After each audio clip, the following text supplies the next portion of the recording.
On Point with Craig's Investment Partners.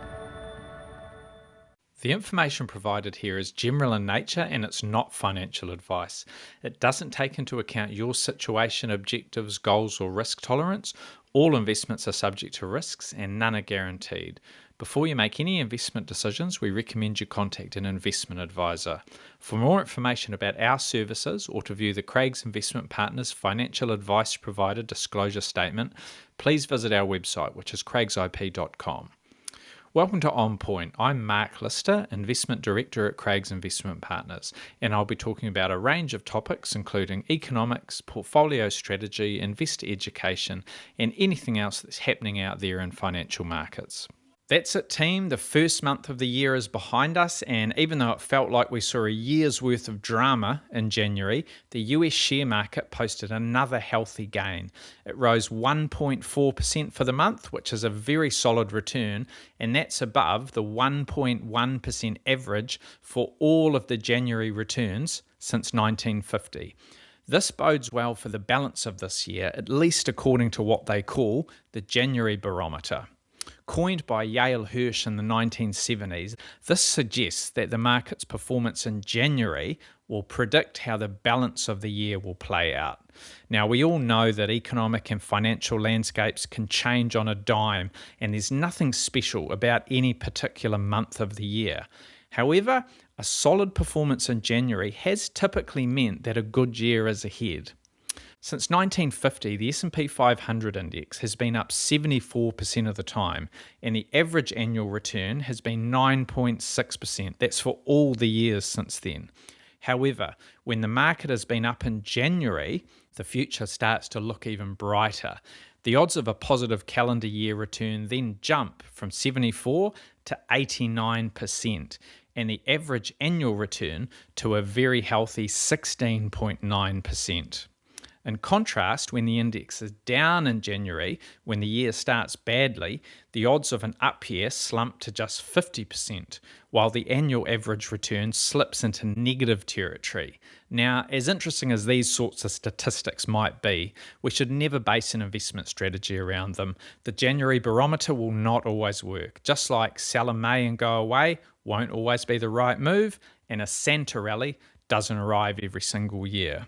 Similarly, the yield curve had a very good track record of predicting recessions until it didn't. Markets change, curveballs arrive, and some trusted indicators can become less accurate. That doesn't mean they aren't useful. It just means that they're better interpreted as rules of thumb rather than rules to live by. And to be fair, the link has become a little bit more tenuous in recent decades. If I look back over the last 25 years, the direction of the S&P 500 during January and the entire year, they have only lined up on 14 occasions, which is 56% of the time. Better than even, but not by a whole lot. The relationship used to be much stronger than that. Between 1950 and 2000, over those 50 years, the correlation was 82%. So a good start to the year doesn't guarantee that strength will continue for the rest of the year, but it does set the tone. And in 2026, despite all the things we've had to deal with, the S&P 500 has actually started the year on a solid footing. And not only is the index up, but we've seen a real broadening out of that strength. I think that's really important and really healthy for the future, because it hasn't been just the Magnificent Seven or the tech stocks that have been leading the charge. In fact, those parts of the market have been underperforming in recent weeks and months. Smaller companies have been doing extremely well after a long period of underperformance, and the best sectors in January in terms of their price return have been energy, materials, and consumer staples. In the weeks ahead, there's plenty for markets to get to grips with. We've got the appointment of a new Federal Reserve chair. Right now, we're talking about another partial US government shutdown, and we've seen some really big swings in currencies, in crypto, and in precious metals.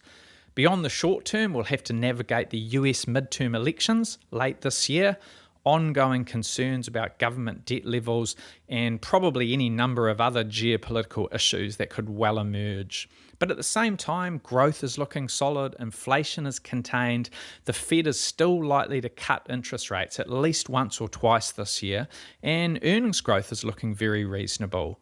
We're all expecting the usual ups and downs over the balance of this year, over the next 11 months, but the early signs are healthy. Don't be surprised if we do see some sell-offs. Remember that in 2/3 of years, you get a 10% drawdown. And I think 95% of the time, you see a 5% drawdown. So that is normal. That is what markets do. It doesn't mean we should panic. It doesn't mean we should sell out. And it doesn't mean there isn't a solid medium-term or certainly long-term path ahead. The robust January performance won't decide the year on its own, but at least we've started on a sound footing. Thanks for listening, team. We'll talk again soon. Enjoy your week.